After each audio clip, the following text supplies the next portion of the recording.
Okay, well, since Pearson isn't going to fix this anytime soon, I figured I'd show you how to do the online book, at least the way it's set up temporarily or permanently. We'll see what happens. All right, so your screen may look a little bit different than mine because I see the teacher version, but the way you get through the book is still more or less the same.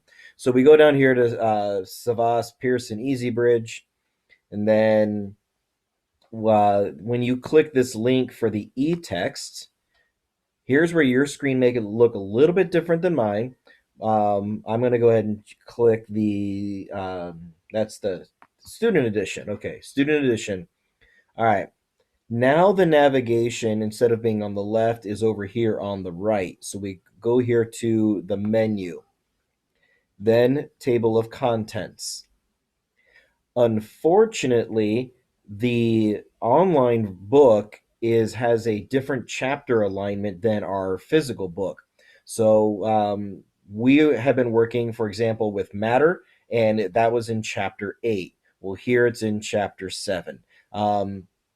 So you'll have to do a little bit of problem solving, and if I remember, I'll try to put what the section is on the weekly guide. So you click this arrow to expand, and if you wanted lesson 4, you just scroll down, and here it is, lesson 4. You click on it, and the book will take you to lesson 4.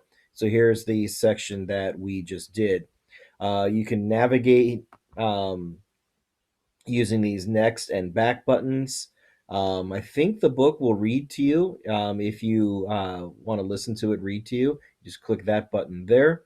But yeah, you scroll up and down and then you hit next. And that's really about all there is to it. The trickiest bit is going to be figuring out what chapter we are in, and I'll do my best to help you out there.